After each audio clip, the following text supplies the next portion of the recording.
This acquisition would place one of America's largest steel producers under foreign control and create risks for our national security and our critical supply chain. This is a statement by Joe Biden, who as of yesterday blocked the sale of U.S. steel to Nippon Steel, a Japanese-owned company. Now, people, I've been dipping and dabbling to this thing ever since the announcement came out last year. One of the first things my mind went back to was when Biden, if I'm not mistaken, the first day he came into office, he went straight to Wisconsin and he turned off the pipeline in which thousands of people lost their jobs. Good, well-paying jobs. I criticized him for that because he did not give companies or people a chance to retool and segue into other occupations. He just took the jobs. And I'm gonna use the word devastated. Some people might think it's not, it's too strong of a word. But when you lose your job in this bad economy, it's devastating. House note, rent, college, whatever bills you got, kids, who knows, whatever responsibility that you have. Many people move to the area, let alone the businesses in the area which benefited from so many people working there. So I criticized him. Now this situation is kind of flipped. We have an American company that a foreign company, which is our ally, Japan, saying, look, I'll invest between 14 to 15 billion into you. Now, Trump just took, or he agreed to 2 weeks ago, a $100 billion deal, right? With promises of possible some more, right? We're gonna get into that in a minute, but both Trump and Biden are in agreement so far in not taking this deal from Japan. Now I'm asking you, are you a steel worker? Are you a past steel worker? Do you know anything about steel? I understand, look, I had to do my due diligence. Maybe, I'll put it to you like this. From the research that I've done, U.S. Steel is not in a financial hardship. They've been making profit, and as some have said, they're on record to make more profit again this year. But it takes money to retool and reinvest. And let's throw that out there again. With this Biden economy, I'm sure the cost of things have gone up like everything else. Come on, let's just keep it real. I don't claim to be an expert. I do my research like you do. But if you are a steel worker, if you are a union person, or you just know more about it than me, please comment. Did Biden make the right decision? Is he using these words of risk and national security in the wrong context? Because it's easy to play on those words now in the climate that we're in, you know? And nobody wants to go against a risk in national security, do they? There's some economists saying he shouldn't have used those words. From the research that I came up with, this is not the 1900s, this is 2024. Only 8% of the steel consumed in the United States is provided by U.S. Steel, meaning that the U.S. Steel contributes roughly 8% of the domestic steel supply. Now, that's a respectable amount. But when you come down to security, national security, other groups can make up the difference, at least half, you would think, logically.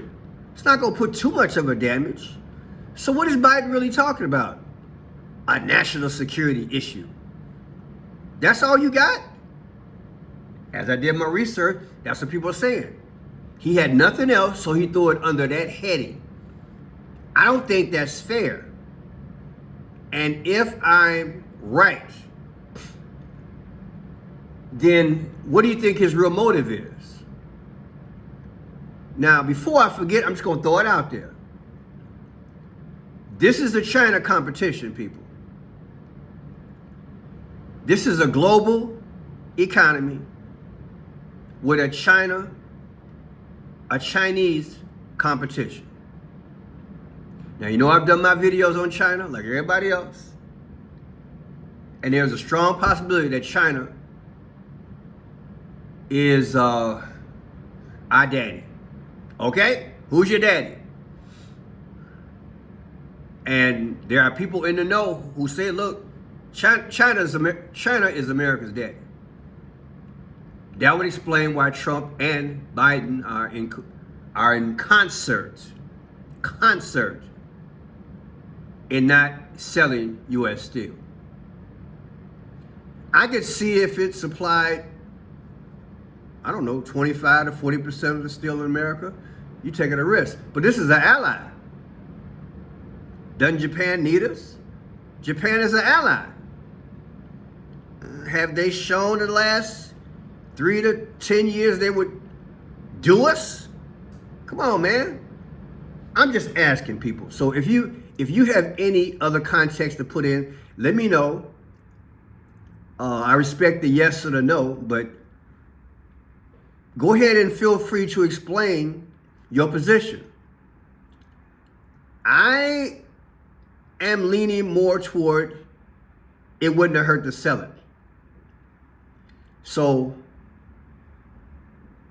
let's get into, did I play this part already? I'm not sure if I did. Let me go ahead and play it anyway. Japan is considered one of the U.S.'s strongest allies. More than 50,000 American troops are based there, along with dozens of warships since World War II. Japan's Nippon Steel had offered the U.S. government the ability to veto any restrictions to the company's steel production. The United Steelworkers Union supports Biden's decision, but many of its members, the workers, wanted the deal to go through to protect their jobs, according to the Washington Post. In a joint statement, Nippon and U.S. Steel are calling Biden's decision politically motivated, saying blocking this transaction means denying billions of committed investment to extend the life of U.S. Steel's aging facilities and putting thousands of good-paying, family-sustaining union jobs at risk. The White House rejected the statement. That's a hypothetical. I'm not going to get into hypothetical. I like this statement here. You got to think long term. If America is not willing to step up to the plate like she has for these foreign world, I'm going to say it again. If America is not willing to reinvest or subsidize or whatever it takes, they did it with Elon Musk before. Elon Musk, before he made a profit, he did not make a profit for a long time, from my research. If America is not willing to step up to the plate and reinvest in companies like this, a company that used to be the marquee company back in the day, come on, man. You can't just say, well, I got the power as a president. This is a national security threat. You can't sell it. And I'm going to use my bully pulpit to do it. No. Give me a bigger, stronger, convincible argument than what you're saying. We have an aging facility that needs to be reinvested in. We spending, every time you turn around, we got somebody who I can't mention. I would say every 5 to 7 months, he got his hand out and walking away with billions of dollars so he can buy some more missiles. And I'm sure there are other areas in America where there's some fat that we can then invest in a industry which is a part of our backbone. I mean, hear me out. So when someone comes along to help you, then you gotta, if you're gonna say no, then what is your alternative, is what I'm saying. From a business standpoint. Look, people, I am all for America staying American. I am. I really am. Because, I mean, I wish I could interview some professors or people in economics, because my larger question is, how did we get to this point? Think about it. How did we get to this point? The research I did says that we're profitable. The U.S. still is profitable right now. Evidently, they're not profitable enough that they can reinvest and retool and whatever. They got these blast furnaces. God knows, what do they cost? Millions of dollars to redo? I don't know. But Japan is offering between 14 to 15 billion. Hey, ho! At the same time, boom. I got plenty of videos to show you. I want some dialogue on this one. This is probably would have been better to have this on a live show and tell you 2 days in advance. We go back and forth, but hey, it ain't there right about now. Still fighting the cold. You good excuse, huh, Pearson? People, this is serious. I don't want to lose as an American. But I think Joe Biden got it. He was wrong when he cut off the pipeline when he first started, and I believe he's wrong now. So what you think? Now let's look at this other aspect. Check out this video. That their CEO said months ago, that being that if the deal with Nippon does not go through, that they would largely have to pivot away from the blast furnaces that make up the steel plants here in the Mon Valley, and that with that, many jobs could be lost. U.S. Steel maintenance technician Andrew Macy was optimistic the deal would be approved. Then came Friday morning. I got a message on my phone that said that the deal was blocked, and I immediately stopped and I felt numb. It's a moment where he reflected on when U.S. Steel laid him off in 1986. And I had that feeling come back to me of, like, what now? What now? That's a feeling shared among steelworkers we spoke with, local union VP Richard Citing included. Now I'm going to have to answer the questions, and I'm answering the questions, what's next? All day long, what's next? And Citing says he doesn't have the answers. And none of us have a crystal ball. People worried about losing their jobs. United Steelworkers International President David McCall says, people, we'll have to timestamp moments like this because I've been saying this since I had YouTube. It takes about a year to 18 months for the administration that comes in, the new administration, to untangle, ungrapple, get it under control, this boa constrictor, whatever the issue is, this being economics, and then put it back on the path that you think is best for a healthy economy. Joe Biden arguably has had us in a death spiral. I can't recall an administration since the Jimmy Carter administration where we've had a thing called stagflation of high prices, and then at the same time you don't have enough goods, and then at the same time people got these weak jobs. They're not high paying jobs. We can argue all day, say, well, unions in the way, that people make too much. People, let's just deal with the basics. We got a company that's in need. Somebody's here to rescue you. We need more than a fear move on the side of a president to convince people. Because right now, the way it's going, between the next 30 to 60 days, there are going to be thousands of people who are going to lose their job. See, you know what you got, but you know what you're getting. This Make America Great Again thing, it's not going to be automatic. It ain't Nestle's quick. You put it in some milk and stir it up, and voila, there's your miracle. It takes time to get that economic kicking in your favor. We don't know exactly, look, what Biden has done, how deep the damage is. But you know how it is when you take something over, you're like, oh my God, look at that. It's a Cracker Jack's box you wish you had never opened, is what I'm saying. And that's my biggest fear about Biden. So it might look like he's doing the right thing. I think he's doing the wrong thing. Now hear it out. Here's the brother from, what's that famous show? He gives his opinion. Listen to what he's saying about this thing. Now this guy, Kevin O'Leary, hey, don't have to agree with him, but hear him out. old school, international specialist. Hear what he has to say about this Biden move. It's a bad message. You know, you saw that President Biden had blocked the merger between Nippon Steel and U.S. Steel. Japan's an ally. Is there still a national security concern here, you think? No, this is a mistake. Let me explain why.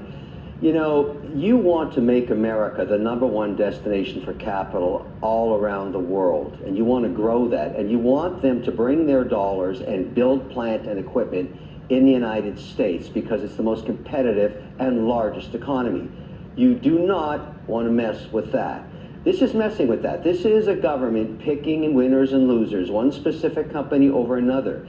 Nippon already said they'd invest 15 billion, leave the plant, upgrade it, enhance the job situation, make sure the steel minimums are provided for, and that's what you want. And I hope that actually Trump overturns this, because remember, he just shook hands on $100 billion just 10 days ago from SoftBank. That's money coming in. The #1 export of the United States is not steel, it's the American dream. You should... The #1 export is not steel, it's the American dream. Oh my God, that's a powerful statement. That's a powerful, look, let me take my little drink right quick. Hold on a second. Can we play that again? We got to make economics sexy sometime. It ain't about all the time who's sleeping with who and ooh, no. Let's get a little education here. Listen to this. Trump overturns this because, remember, he just shook hands on $100 billion just 10 days ago from SoftBank. That's money coming in. The #1 export of the United States is not steel, it's the American dream. You should all... That's deep. you got to stop and think about that. Let me finish. Always want your money here first. That's the whole idea. This is counter to that. I don't like it. I hope it gets overturned. It's a bad message. And it should never have gotten to this point. Whatever all the particulars, I am not an expert in the steel industry. However, I know that all businesses have a history. How do we get to that point where they became more aged and they stopped at the investment level for competition? That's all I'm saying. I think it's a legit question. How did we get here? Union, is it union demanding too much? Are these cities taxes too high? Export, import prices, taxes, tariffs? I don't know. This is an octopus of economics. I'm not that deep into it. If you are, please explain yourself. And the reason why I'm bringing it up because I believe in how could this have been averted? Because here's the thing. You the referee, it's the fourth quarter with 30 seconds to go, and you calling a timeout, and you got 15 days before you leave the White House, and this is what you gonna pull? You leave no time for negotiation, mister. Come on, man. That should have been sometime way before November hit. You feel me? Sit there mumbling and stumbling. What was it, August 27th? Couldn't even finish debating. But now you can debate this? No. We ain't going with the deal. I'm president. It's a national security issue. Really? You a national security issue. Don't come after me, FBI. Don't come after me. He is, though. He is one. In my humble opinion, his decisions. He's a national security. Look, specifically, Pearson, immigration. Immigration. That makes him a national security risk with his decision.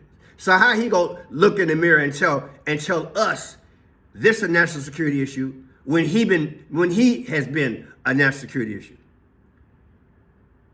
When he knows that a lot of these folks who come over have been in prison and you didn't vet them. Am I right? And that's a breach of your contract too, as a president. I solemnly swear, got my hand on the Bible, I will protect this country, both foreign and domestic. Ain't that what it say? Okay. So he said that in front of what? How many millions of people? Come on, man. Just because you're president don't mean you can't ask no questions. I digress. So, is O'Leary right? Let me go down this road. Security in the executive branch on your screen. Is this about national security? Is it about foreign investment? No, it's more so. It's just been highly politicized. So you have the potential. You had the potential for Nippon Steel, one of the largest steelmakers in the world, the most technologically advanced steelmaker in the world, was going to invest billions of dollars in the United States. And now, what if this truly is blocked and this is the final chapter? You have U.S. Steel, as previously said, as they bring on new capacity in Arkansas, which is starting to ramp up here already, they would shut down another facility. So very likely this ends up to cut out some union jobs instead of investing in them. That's exactly where I wanted to go, Josh. How many jobs could potentially be impacted by this, and when might we see that in that key non-farm payrolls report? Well, it's potentially thousands of jobs, and we very well may see a warn notice from U.S. Steel as soon as today. Like I say, it's a repeat. The first day he took Air Force One, got rid of them jobs in Wisconsin. And now here it is, the end of his administration.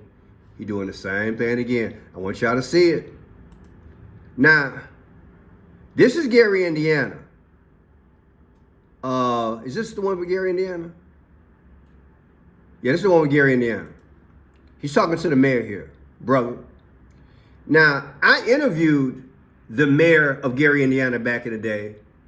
I think he was the first black mayor in America, the late Richard Gordon Hatcher. When I was with Operation Push, I had access to certain prominent people, of which he was one. And I remember when I was interviewing him in relation to the steel mills and how things used to be, Gary, Indiana got devastated.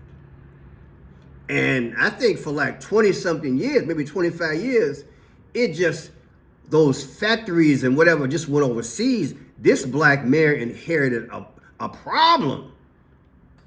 So now, guess what? Indiana is in another situation where they need money. The deal with this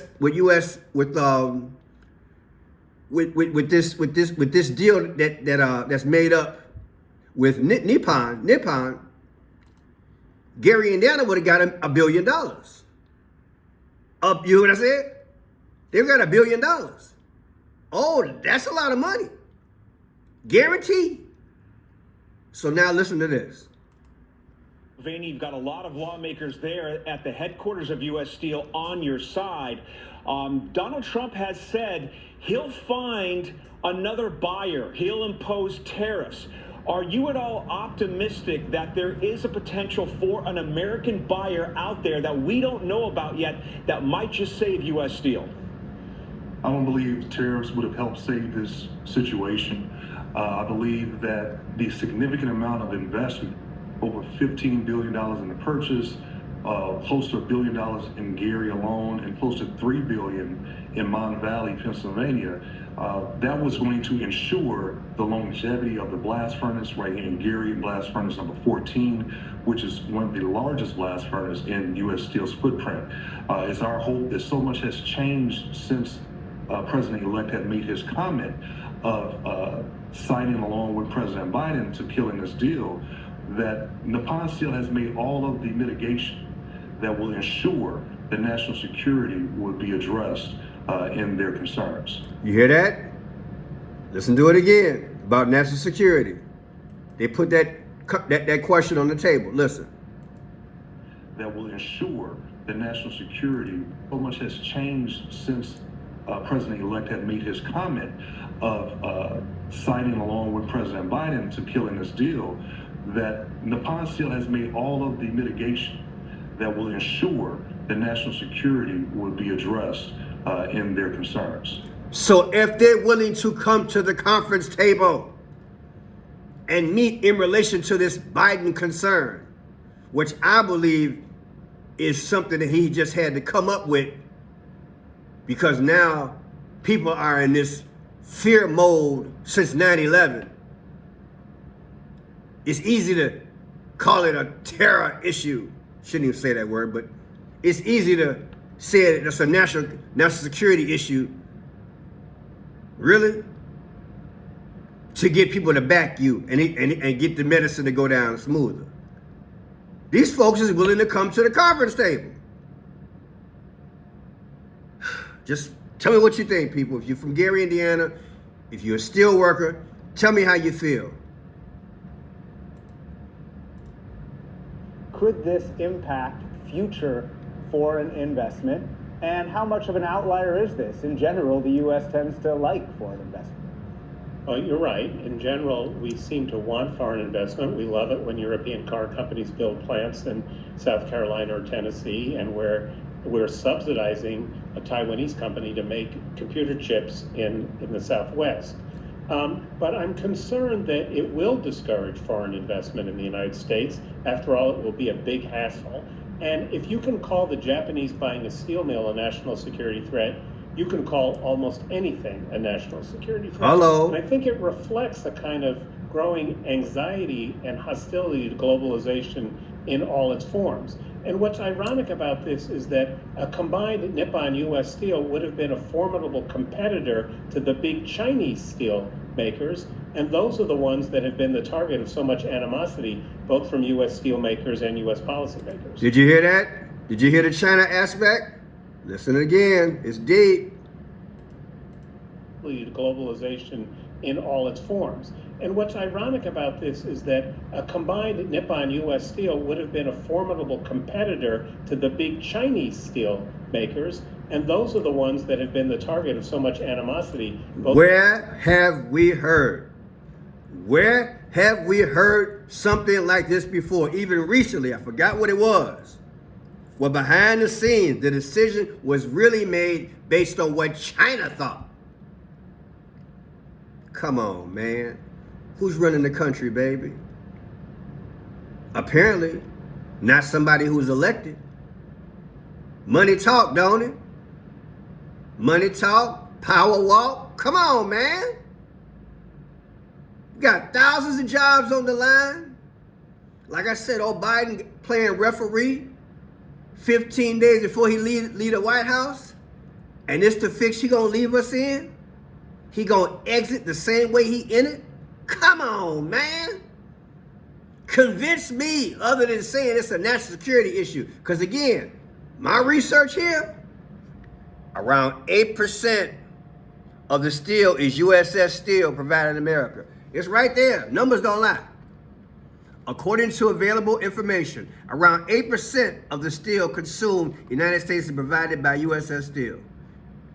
Okay?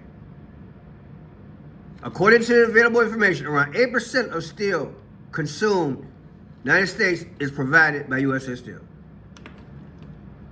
So if only 8% of our steel comes from them, even if Japan acts up, don't you think the other ones who supply steel can make up at least 4% of that? What I'm saying is that Joe ain't got a credible argument. He don't have a credible argument. And since he went extreme and gonna say it's a national security issue, 8% don't qualify for that. Anything over 25%, I can see it, and a bad relationship. We ain't got no bad relationship. So who's your daddy, Joe? It must be China. My name is Friendshot Pearson. Tell me what you think. I don't mind being wrong, but you gotta prove it to me. It took a couple hours worth of research. I learned a lot. But we talking about jobs at stake, jobs which are at stake, so I thought I had to get involved. Please subscribe. Let people know about the show. Just go straight to Friendshot Blue. If you wanna help out, just click on my face right there. Trump visions famous. And then click on Click on more if you want to help out the channel. And in that part, I have Venmo, Cash App, Zelle, and PayPal. I also have a P.O. box. That's in there as well. You want to contribute to the cause, help out. Because y'all know it's been rough. People, I can't tell you how crazy it is. I go on my site. I've been stuck at 24,000 for a while. They will not let me get to 25,000. Every day I'm losing between 5 to 7 new subscribers. I get 20 on Tuesday. By Wednesday, I done lost to 20. They added again. So what happens is that when y'all don't get the subscriptions, y'all don't get the notification, y'all not watching. And that's what I'm going through. So that's why I'm asking for help. It's a dirty world. But we're going to endure till Jesus comes. God bless you. God bless America.